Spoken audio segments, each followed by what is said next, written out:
시청자 여러분 안녕하십니까? 민선 8기 특집 대담 김성원입니다. 이곳은 광명무역센터인데요. 이곳에서는 광명을 대표하는 세빛공원을 한눈에 내려다볼 수 있습니다. 오늘은 이 자리에서 주인공 만나보도록 하겠습니다. 박승원 광명시장 자리했습니다. 안녕하십니까? 네, 안녕하세요. 광명시장 박승원입니다.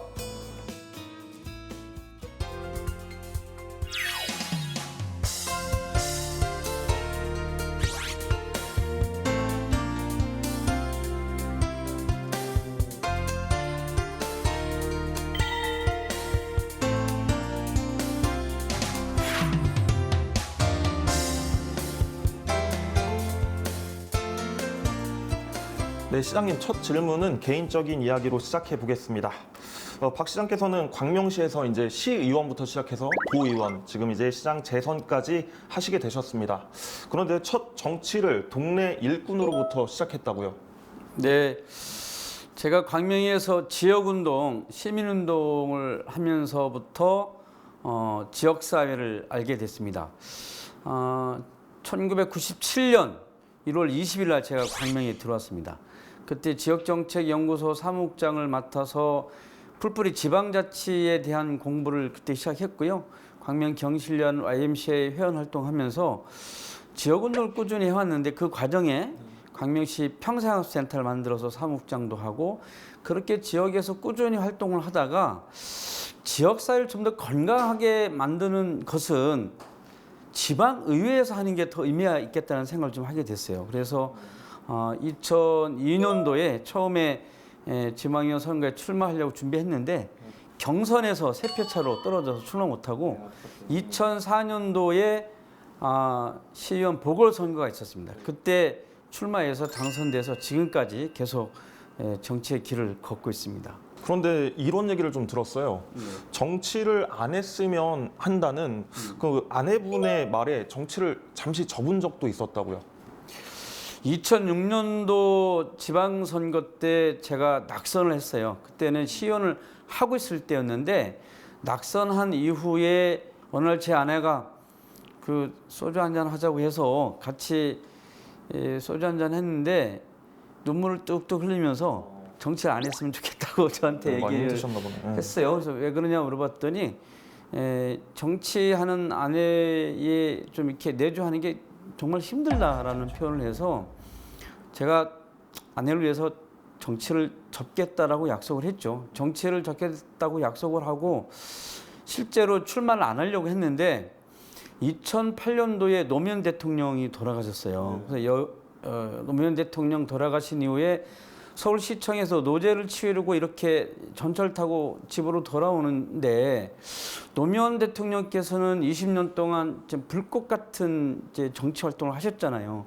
정치 개혁을 위해서 또 지역 타파를 위해서 열심히 살아오셨는데 지역에서 10여 년 활동하고 시의원 선거 떨어졌다고 정치의 꿈을 접는다는 제 자신이 너무나 부끄럽다는 생각이 많이 들었어요. 그래서 그날 이제 아내를 집에 돌아와서 아내한테 내가 다시 정치를 시작하게 되면 당신이 좀 말라야 되겠다 이렇게 농담 삼아 얘기했는데 한참 지난 후에 제가 다시 출마에 대한 결심을 하고 아내하고 상의했는데 아내가 정말 그 길이라면 이제 더 이상 말리지 않겠다.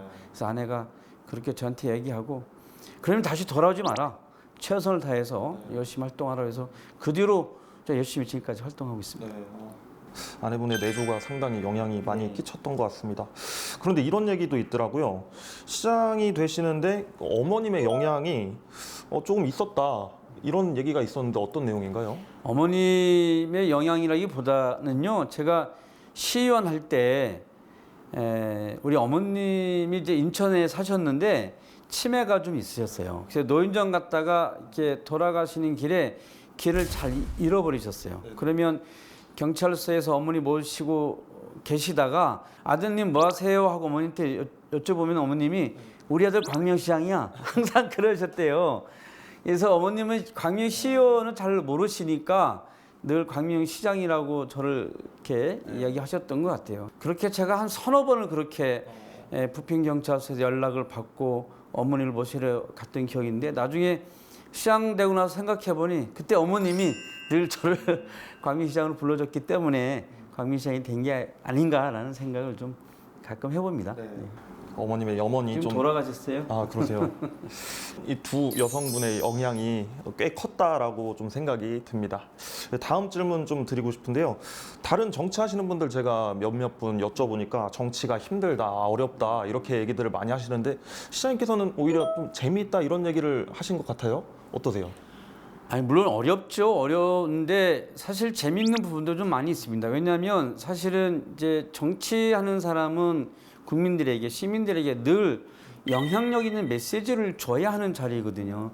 그런 측면에서 무엇을 결정하고 또 시민들한테 어떤 메시지를 전달할 것인가에 대한 늘 고민 속에서 일하는 거기 때문에 그것이 때로는 저의 그런 메시지가 지역 사회를 바꿀 수 있는 어떤 변화를 줄 수 있는 그런 사람 또 정책을 결정하고 실행하는 사람으로서는 저는 굉장히 의미 있는 자리고 그렇게 결정하고 시민들과 함께 대화할 때는 정말 재밌죠. 네. 박승원 시장 하면은 이 단어가 좀 빠지질 않아요. 평생학습이라는 단어가 항상 붙어 있는데 평생학습에 이렇게 좀 매달리시는 이유가 있으신가요? 제가 1999년 3월 9일 날 대한민국에서 최초로 광명시가 평생학습 도시를 선언했어요. 그때 당시에 제가 평생학습센터 사무국장을 맡아서 일했습니다. 그러니까 광명시가 평생학습 도시 선언을 하고 센터를 만드는 일을 제가 했었는데 4년 동안 그 일을 하면서 정말 열심히 일했거든요. 아마 그런 것들을 좀 많은 분들이 알고 계시기 때문에 그런 평가를 해주시는 것 같습니다. 근데 제가 그것에 대해서 그렇게 많은 열정을 가졌던 이유는 뭐냐면 우리나라에서 처음이었기 때문에 그 사례가 없는 겁니다. 그래서 외국의 사례, 일본과 영국의 사례를 공부하면서 사람들과 끊임없이 함께 새롭게 읽어왔기 때문에 제 자신도 굉장히 뿌듯하게 생각하고 있고요. 전국에 지금 150개가 넘는 지방자치단체가 평생학습 도시를 선언하고 그런 일들을 하고 있거든요. 처음에 그러한 역할을 해왔기 때문에 저도 늘 기쁘게 생각하고 있습니다. 네, 광명시가 평생학습 도시를 선언한 지 벌써 20여 년이 지났는데요. 지금의 광명시 평생학습 도시로서 어느 정도 발전하고 있는지 궁금합니다. 20년 전에 비해서 평생학습은 엄청나게 성장하고 발전해왔습니다. 특히 제일 중요한 것은 모든 시민이 언제 어디서나 누구든지 학습할 수 있는 그런 이제 평생학습 사회를 만드는 것이 굉장히 중요한데 지금 시점에서의 평생학습은 저는 가장 크게 두 가지 관점으로 보는데요. 지역 안에서의 평생학습은 학습을 통해서 지역의 활동가로 그리고 새로운 직업을 창출할 수 있는 사람을 성장시켜 나가는 것이 매우 중요한데 두 번째로 그렇게 하기 위해서는 디지털 전환 시대에 맞는 새로운 평생학습을 진행해야 되거든요. 그것에 대한 프로그램을 새롭게 개발하는 것이 매우 중요하다고 생각하고 시민 누구나 학습할 수 있는 그 평생학습 장학금제를 통해서 평생학습 수당도 좀 이렇게 시민들한테 제공하는 보다 폭넓은 많은 시민들이 참여할 수 있는 평생학습 도시를 만들어가야 된다고 생각합니다. 최근에 제가 그 대한민국 평생학습 도시협의회 회장을 좀 맡았어요. 그래서 전국적으로 이런 좀 평생학습 활성화를 위한 역할을 할 수 있는 아주 중책을 맡아서 좀 새로운 좀 변화, 새로운 디지털 시대에 맞는 평생학습 도시를 만들어가기 위해서 더 노력을 해야 할 때라고 생각합니다.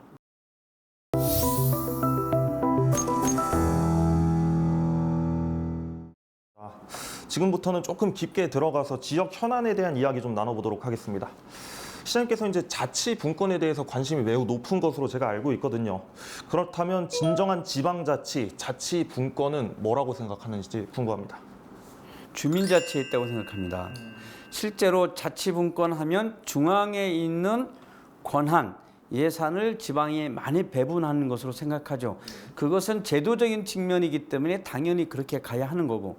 근데 중요한 것은 시민들께서 많은 정보를 알고 시정에 참여할 수 있도록 하는 것이 중요하다고 생각하거든요. 그것이 이제 주민주권 시대를 열어나가는 거라고 생각해요. 그래서 주민자치를 통해서 시민들이 시장에 많이 참여하게끔 하는 것이 매우 중요하다. 그래서 저는 제가 민선 7기 때부터 우리 광명시 19개 전동에 주민자치회를 다 구성해서 50명 이내에 주민들이 참여하는 주민자치를 만들고 그 안에서 우리가 내는 주민세를 가지고 그 동에서 할 수 있는 사업들을 시민들이 토론을 통해서 정하고 그것을 주민총회를 통해서 결정해주면 예산에 반영해서 실행할 수 있게끔 하고 그것도 주민들이 직접 참여할 수 있도록 하는 이런 형태로 좀 이렇게 성장 발전해 나가고 있는데요. 실제로 저는 도시가 성장하는 데 있어서 가장 중요한 것은 얼마나 많은 시민들이 거기에 참여하느냐가 굉장히 중요한 관건이라고 생각하거든요.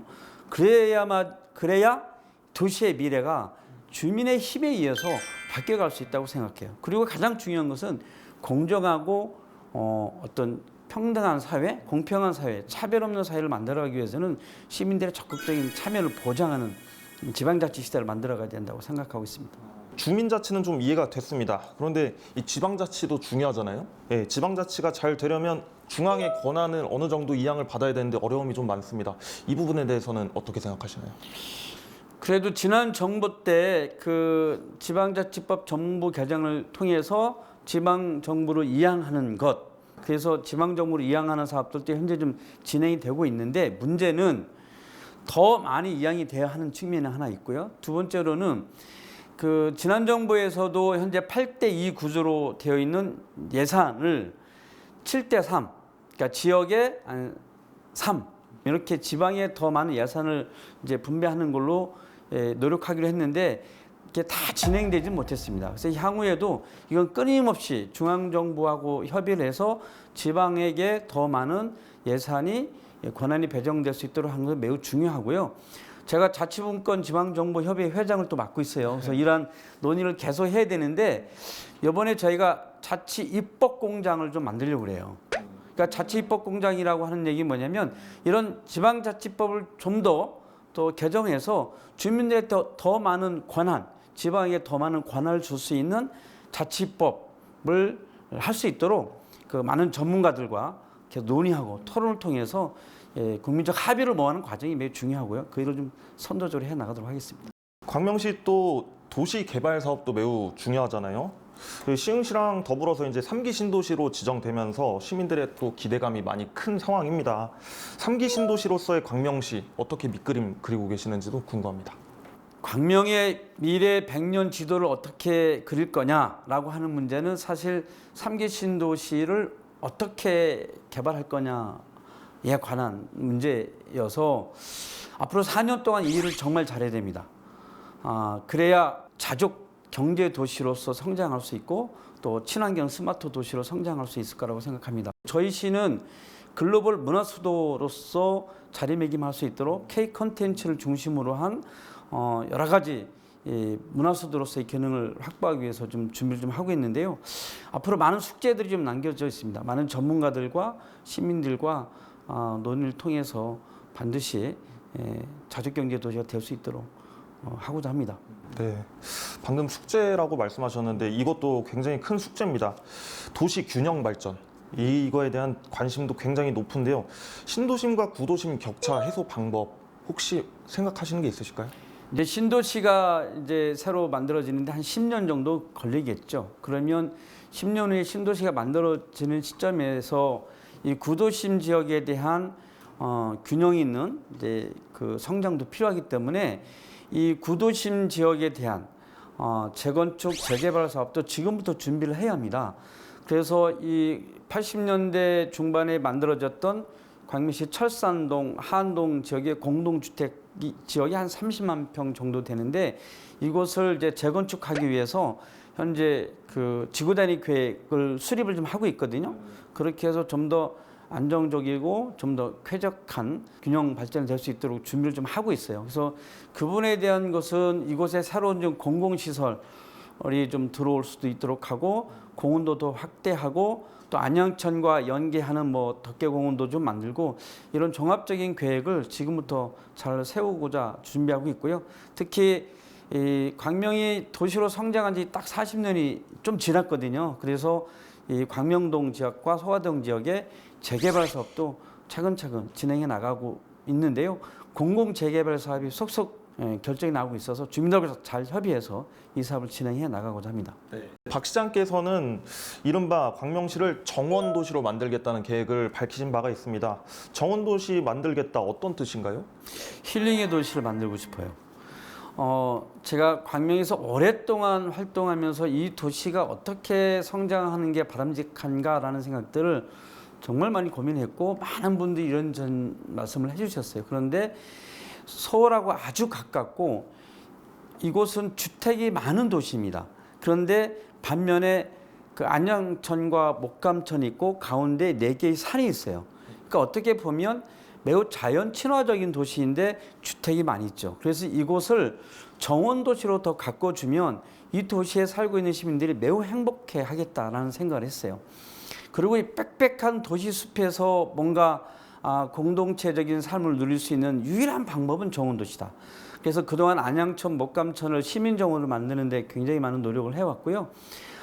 광명 동굴 주변뿐만 아니라 곳곳에 골목에 작든 크든 정원을 만들어서 시민들이 스스로 정원도 가꾸고 관리하고 그렇게 할 수 있는 도시를 만들고 싶어요.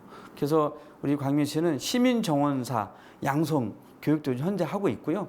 그리고 안양천에 전 세계적으로 좀 그 유명한 벤치를 한 100여 개 새롭게 다 하려고 합니다. 강날에 아주 좋은 벤치들을 잘 이렇게 연구해서 그래서 벤치에 앉아서 그동안 나에게 쌓였던 스트레스들을 풀 수도 있고 그리고 그 많던 인생에 대한 숙제를 그 벤치 안에서 풀어낼 수도 있거든요. 그래서 그런 인생의 벤치들을 많이 곳곳에 배치하고 그것을 통해서 하나하나 정원 도시를 통해서 내 삶의 행복을 만들어가는 그런 행복의 도시를 만들어가고 싶은 꿈이 있습니다. 네, 정원도시 기대가 됩니다. 그 기후 위기 대응을 위한 환경 정책도 빼놓을 수가 없는데요. 광명시 어떻게 대응하고 있는지 말씀해 주시죠. 그 탄소 중립 도시를 만들어가기 위한 노력은 저희 광명시가 정말 많이 했습니다. 그래서 민선 7기 때 기후 에너지과도 만들고 또 기후 에너지 센터도 만들고 시민 에너지 협동조합도 만들고 넷제로 카페도 만들고 정말 많은 사업들을 진행했는데 그 시민들께서 많이 참여하세요. 이 사업의 가장 저는 핵심적인 것은 청소년들이라고 생각해요. 기후에너지 강사를 저희가 양성을 했고 그 기후에너지 강사가 학교에 들어가서 강의를 하면서 많은 아이들 그리고 아이들을 통해서 학부모들이 탄소 중립에 대한 관심을 많이 갖고 있고요. 그래서 이런 캠페인 교육 활동을 많이 진행했는데 이제는 민선 8기는 한 단계 성숙해서 시민들이 그 탄소 저감을 위한 실천 운동을 적극적으로 할 수 있도록 탄소 포인트 제도 좀 하고 그것을 지역 화폐로 좀 다시 되돌려드리는 작업도 좀 해가면서 많은 시민들이 실천 운동할 수 있는 그런 역할을 하도록 하려고 준비를 좀 하고 있습니다. 네. 광명시가 특히 젊은 인구들이 많아요, 그렇죠? 젊은이들이 많은데 청년 맞춤형 정책 어떤 게 있을까요? 광명시가 이제 청년 정책 팀을 만들어서 다양한 청년 정책 사업들을 하고 있어요. 그러다 보니까 이 청년 정책 대상을 광명시가 9번이나 받았어요. 그만큼 많은 프로그램을 진행했는데 3가지 정도만 소개하면 이 청년위원회 50명을 구성해서 이 청년들이 매년 수계예산 50억을 가지고 청년들한테 필요한 정책들을 계속 생산해냅니다. 그것을 정책에 반영하고 가장 대표적인 것이 광명시 철산동에 청년동을 만든 겁니다. 그래서 청년들이 그 설계도 다 참여했고 그래서 이제 청년들이 그것을 활용을 하고 있는데 굉장히 평이 좋아서 청년동을 하나 더 만들어 달라고 하는 그런 요구들이 좀 생기고 있고요. 그리고 또 하나 제가 가장 뿌듯한 것이 청년 생각 펼침이라고 하는 사업들을 하고 있는데요. 3명 이상의 청년 동아리들이 모여서 제안을 하면 그 심사를 통해서 최대 300만 원까지 지원해 드리거든요. 지금까지 한 150개 정도의 이런 청년 동아들이 여기에 참여를 했습니다.